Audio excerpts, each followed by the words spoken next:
চাকরির প্রলোভন দেখিয়ে বাংলাদেশি মেয়েদের পাচার করা হতো ভারতে।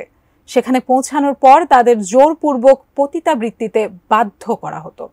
ভারতের কেন্দ্রীয় অর্থ মন্ত্রণালয়ের তদন্ত সংস্থা এনফোর্সমেন্ট ডিরেক্টরেট এর সাম্প্রতিক এক তদন্তে উঠে এসেছে এমনই গা শিউরে ওঠা তথ্য।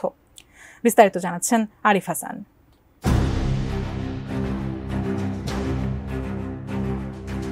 ভালো চাকরির প্রলোভন দেখিয়ে বাংলাদেশ থেকে মেয়েদের পাচার করে নিয়ে যাওয়া হতো ভারতে। পাচারের জন্য সীমান্তবর্তী কিছু দালালকে মাথাপিছু দেওয়া হতো 4 থেকে 5,000 টাকা। ভারতে পৌঁছানোর পর সেসব মেয়েদের জোরপূর্বক পতিতাবৃত্তিতে বাধ্য করা হতো। ভারতের দক্ষিণাঞ্চলীয় শহর হায়দ্রাবাদে পতিতাবৃত্তির সঙ্গে জড়িত একটি চক্রের বিরুদ্ধে তদন্তে নামে দেশটির কেন্দ্রীয় অর্থ মন্ত্রণালয়ের তদন্ত সংস্থা এনফোর্সমেন্ট ডিরেক্টরেট ইডি। তদন্তে বাংলাদেশ থেকে মানব পাচারের চিত্র উঠে আসে। ভারতীয় সংবাদ মাধ্যম হিন্দুস্তান টাইমস বলছে, ভারতের কেন্দ্রীয় তদন্তকারী সংস্থার দাবি, হায়দ্রাবাদের পাচার চক্রটি মূলত বাংলাদেশের সীমান্তবর্তী অঞ্চলের দালালদের মাধ্যমে মেয়েদের পাচার করত। পশ্চিমবঙ্গের সীমান্তকে প্রধান রুট হিসেবে ব্যবহার করত তারা। দালালরা বাংলাদেশি মেয়েদের উচ্চ বেতনের চাকরির লোভ দেখিয়ে ভারতে নিয়ে যেত এবং পরে তাদের পতিতাবৃত্তিতে বাধ্য করত। সংবাদ মাধ্যমটি বলছে, পাচার হওয়া মেয়েদের জামা কাপড়ের দোকান, বিউটি পার্লার, ইস্পাত কারখানা বা গৃহ পরিচারিকার কাজ দেওয়ার কথা বলে হায়দ্রাবাদে নিয়ে যাওয়া হতো, কিন্তু সেখানে পৌঁছানোর পর তাদের ভয়ভীতি দেখিয়ে যৌনকর্মে বাধ্য করা হতো।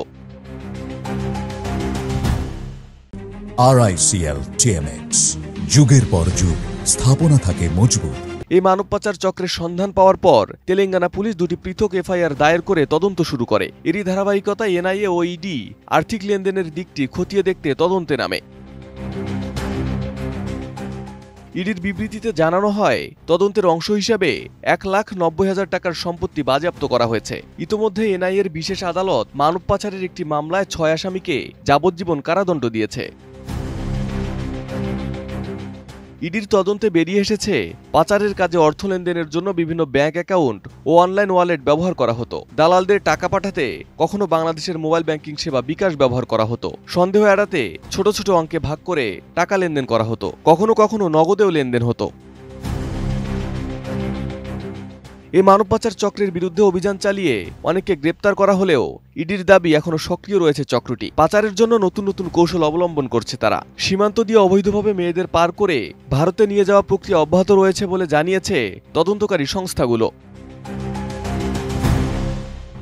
Arif Hasan, ATN news.